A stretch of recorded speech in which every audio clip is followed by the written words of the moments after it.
So good morning guys और आपके क्रिक exam channel में आप सभी का स्वागत है। तो आज के इस वीडियो में 4 मई के इंपॉर्टेंट करंट अफेयर्स को हम लोग कवर करेंगे। तो हमारा देखिए पहला प्रश्न क्या है कि हाल ही में किसने पुर्तगाली ग्रैंड प्रिक्स फार्मूला 1 रेस को जीत लिया है। तो आंसर होगा लुइस हैमिल्टन ने। अच्छा, लुइस हैमिल्टन ये किस देश के फार्मूला 1 ड्राइवर हैं? तो ये ब्रिटेन के हैं और अभी इन्होंने ही पुर्तगाली ग्रैंड प्रिक्स फार्मूला 1 रेस को जीत लिया है। और ये किस कार कंपनी के ड्राइवर हैं, ये प्रश्न आपसे एग्जाम में पूछा जाएगा तो आंसर होगा मर्सिडीज के ये ड्राइवर हैं। तो फर्स्ट नंबर पर रहे लुइस हैमिल्टन जो कि मर्सिडीज के ड्राइवर हैं और ब्रिटेन से हैं। सेकंड नंबर पर रहे मैक्स वर्स्टैपेन जो कि रेड बुल के ड्राइवर हैं, ये नीदरलैंड के हैं। और थर्ड नंबर पर रहे वोल्टेरी बोटास, ये भी मर्सिडीज के ड्राइवर हैं और ये फिनलैंड से हैं। अभी तक 2021 में ये तीसरी फार्मूला 1 रेस है। सबसे पहली जो हुई थी बहरीन ग्रैंड प्रिक्स हुई थी जो कि लुइस हैमिल्टन ने जीती थी। उसके बाद हुई थी एमिलिया रोमांगा ग्रैंड प्रिक्स, उसको जीता था मैक्स वर्स्टैपेन ने। और ये तीसरी है पुर्तगाली ग्रैंड प्रिक्स जिसको जीत लिया है लुइस हैमिल्टन ने। तो अभी तक ये आपको याद रखना है। बढ़ते हैं आगे। फिर अगला प्रश्न है, हाल ही में आरबीआई के नए डेप्यूटी गवर्नर के रूप में किसे नियुक्त किया गया है? तो आंसर होगा टी रविशंकर को।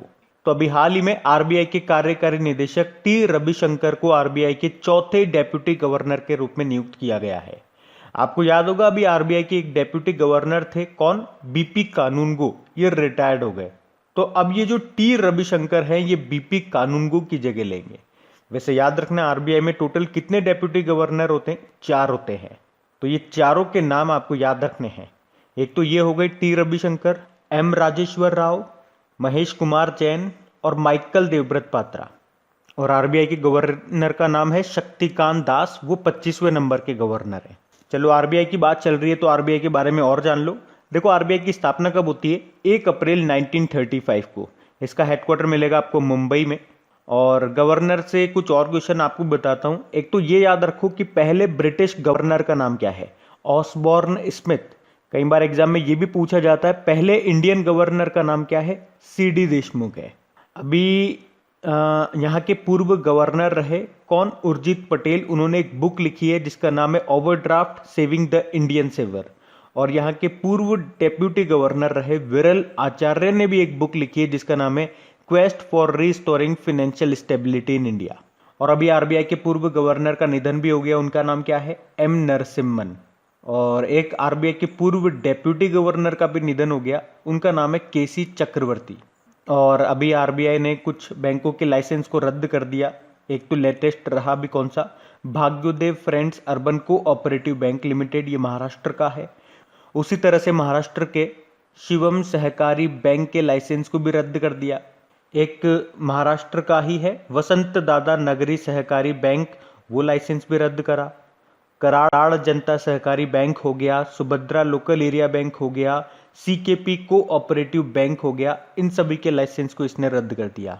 और एक और बैंक याद रखना, शिवालिक मर्केंटाइल कोऑपरेटिव बैंक, इसका लाइसेंस नहीं रद्द करा। बेसिकली ये तो भारत का पहला सहकारी बैंक बना है जिसे स्मॉल फाइनेंस बैंक का दर्जा मिल गया।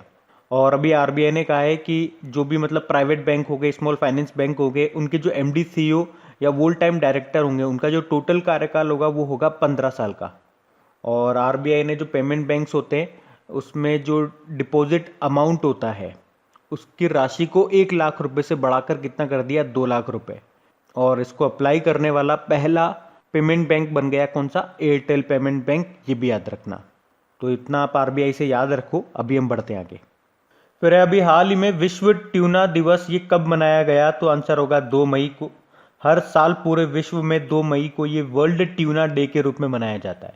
और ये दिन संयुक्त राष्ट्र के द्वारा ट्यूना मछली के महत्व के बारे में जागरूकता बढ़ाने के लिए मनाया जाता है।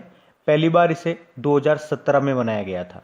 तो यूनाइटेड नेशन के अनुसार विश्व में कई देश हैं जो खाद्य सुरक्षा और पोषण दोनों के लिए ट्यूना मछली पर निर्भर है। अच्छा, यहां से एक और पॉइंट सुनो। हम क्या होता है मई के पहले रविवार को वर्ल्ड लाफ्टर डे के रूप में मनाते हैं। और इस बार मई का पहला रविवार ये 2 मई को आता है। तो याद रखना 2 मई को हमने वर्ल्ड लाफ्टर डे के रूप में भी मनाया और वर्ल्ड ट्यूना डे के रूप में भी मनाया है। इससे पहले 1 मई को हमने वर्ल्ड लेबर डे के रूप में मनाया था। तो ये याद रखना बढ़ते हैं आगे। फिर है बताइए अभी हाल ही में किसने ऑक्सीजन ऑन व्हील्स पहल को शुरू किया है? तो आंसर होगा आनंद महिंद्रा ने। अभी महिंद्रा ग्रुप के चेयरमैन हैं ये आनंद महिंद्रा, जिन्होंने देश की बढ़ती ऑक्सीजन की कमी को कम करने के लिए ऑक्सीजन ऑन व्हील्स नाम से एक इनिशिएटिव को शुरू किया है। तो इसमें क्या होगा, इसमें ऑक्सीजन के ट्रांसपोर्टेशन को प्लांट से, जो भी संयंत्र है, जो भी प्लांट है, वहां से अस्पतालों तक या घरों तक ऑक्सीजन के ट्रांसपोर्टेशन को आसान बनाने के लिए ये नई पहल शुरू की है इन्होंने, और जिसको नाम दिया है ऑक्सीजन ऑन व्हील्स। तो ये पहल भारत में मुख्य रूप से महाराष्ट्र में ऑक्सीजन की कमी को कम करने में मदद करेगी, और इसमें महिंद्रा ग्रुप लगभग 70 बोलेरो पिकअप ट्रकों को इस काम में लगाएगी। जो ये ट्रक होंगे ये प्लांट से ऑक्सीजन को लेंगे और अस्पतालों तक, घरों तक ऑक्सीजन को लेकर के जाएंगे। और ऑक्सीजन ऑन व्हील से आपको याद आता होगा, अभी एक आध दिन पहले हम लोगों ने पढ़ा है, इसी तरह की एक पहल है जिसको शुरू किया है हरियाणा के करनाल में भी, तो वो भी आप ध्यान रखना। और महिंद्रा ग्रुप के सीईओ कौन है? यही है आनंद महिंद्रा। इसका हेडक्वार्टर कहाँ पर है? मुंबई में है। इसकी शुरुआत हुई थी 1945 में। बढ़ते आगे। फिर अगला प्रश्न है, हाल ही में किसने पोर्शे टेनिस ग्रैंड प्री 2021 का खिताब जीत लिया? तो आंसर होगा एशले बार्टी ने। ये ऑस्ट्रेलिया की टेनिस प्लेयर हैं एशले बार्टी, और अभी इन्होंने ही स्टुटगर्ट जर्मनी में आयोजित पोर्शे टेनिस ग्रैंड प्री 2021 का सिंगल टाइटल जीत लिया है, और इस प्रकार वे इस टूर्नामेंट का सिंगल टाइटल जीतने वाली पहली ऑस्ट्रेलियाई खिलाड़ी भी बन गई है। और इतना ही नहीं, उन्होंने सिंगल टाइटल जीतने के तुरंत बाद डबल्स टाइटल भी जीत लिया। क्या नाम है? Ashleigh Barty. अच्छा, सेरेना विलियम्स ये किस देश की टेनिस प्लेयर हैं? ये अमेरिका की है। नाओमी ओसाका आप जानते ही हो, जो जापान की टेनिस प्लेयर हैं, और इस साल आपको याद होगा एक ग्रैंड स्लैम हुआ था, कौन सा? Australian open. उसमें वुमेन सिंगल का टाइटल जीता था नाओमी ओसाका ने, और मेन सिंगल का टाइटल किसने जीता? नोवाक जोकोविच ने। ये सर्बिया के प्लेयर हैं। बढ़ते हैं आगे। फिर अगला प्रश्न है, बताइए विश्व प्रेस स्वतंत्रता दिवस, वर्ल्ड प्रेस फ्रीडम डे, ये कब मनाया गया? तो आंसर होगा 3 मई को। तो हर साल 3 मई को ही ये वर्ल्ड प्रेस फ्रीडम डे के रूप में मनाया जाता है। और याद रखना इस बार की इसकी थीम क्या रही? Information as a public good. अच्छा बताइए, वर्ल्ड प्रेस फ्रीडम इंडेक्स जो आया था उसमें भारत की रैंक क्या रही थी? भारत 142 नंबर पे था, टॉप पे नॉर्वे था। तो मई में कौन कौन से डे मना चुके हैं हम, एक बार फिर से रिवाइज करें तो 1 मई को वर्ल्ड लेबर डे मनाया, या वर्कर डे बोल दीजिए, विश्व मजदूर दिवस। 2 मई को एक तो विश्व टूना दिवस मनाया हमने, और 2 मई को ही वर्ल्ड लाफ्टर डे मनाया, और अब 3 मई को वर्ल्ड प्रेस फ्रीडम डे के रूप में मना रहे हैं। तो ये याद रखना अभी तक कि आप तीनों डे। बढ़ते हैं आगे। फिर बताइए भारत में सड़क और राजमार्ग क्षेत्र में एफडीआई की अनुमति की सीमा क्या है? एफडीआई यानी कि फॉरेन डायरेक्ट इन्वेस्टमेंट। तो आंसर होगा 100%। तो भारत में स्वचालित मार्ग के तहत सड़कों और राजमार्ग क्षेत्रों के लिए 100% एफडीआई की अनुमति दी गई है। और अभी हाल ही में केंद्रीय सड़क परिवहन व राजमार्ग मंत्रालय ने, जिसके मंत्री कौन है? नितिन गडकरी हैं, उन्होंने अगले 2 सालों में 15 लाख करोड़ रुपए के सड़क निर्माण का लक्ष्य भी रखा है। ये भी आप ध्यान रखना, कितना? 15 लाख करोड़ रुपए।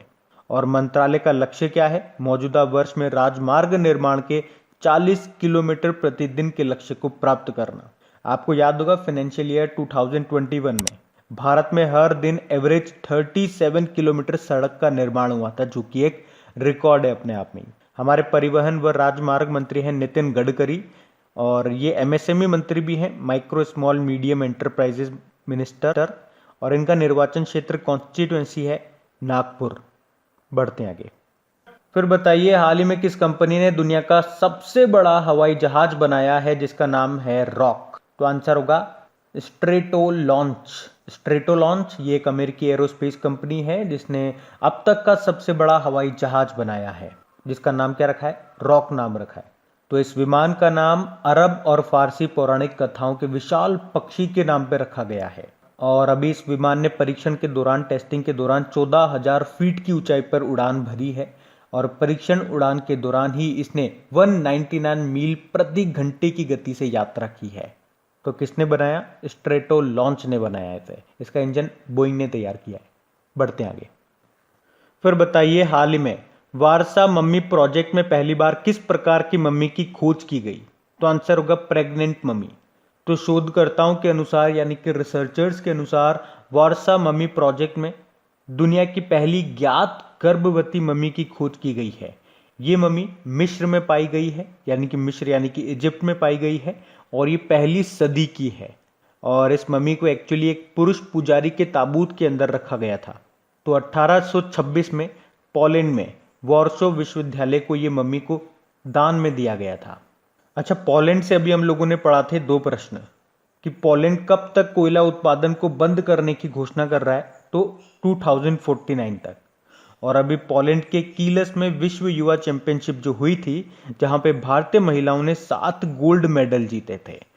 पोलैंड की कैपिटल क्या होती है? वॉर्सो होती है। करेंसी है पॉलिश चिलोटी और प्रेसिडेंट वहां के हैं एंड्रेज डूडा। बढ़ते आगे। फिर बताइए किस देश की तिलानी नदी के कारउन झील के तट पर 40 टन मरी हुई मछलियां बहकर आ गई? तो आंसर होगा लेबनान।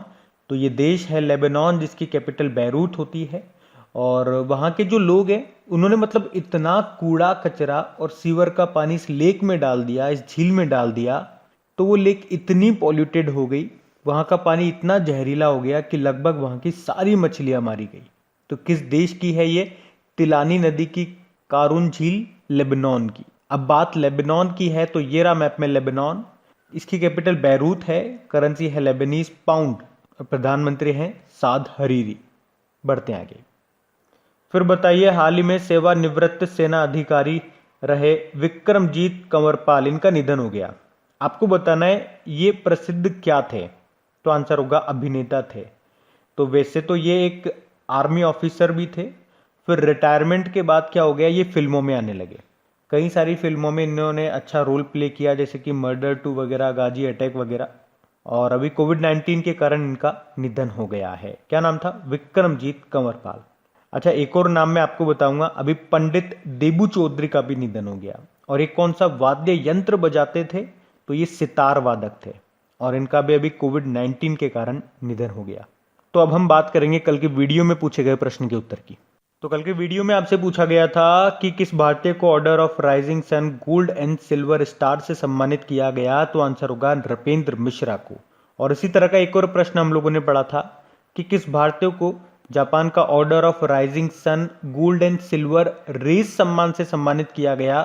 तो ये बेंगलुरु टीचर हैं जो कि 4 दशकों से कर्नाटक में जापानी भाषा सिखा रही है। उनका नाम है श्यामला गणेश। तो वो भी याद रखना। आप सभी ने प्रश्न का बिल्कुल सही उत्तर दिया। और गाइस देखिए, अगर सेशन अच्छा लगा है तो प्लीज़ इसे लाइक ज़रूर कीजिएगा और अपने दोस्तों के साथ में इसको शेयर करना मत भूलना।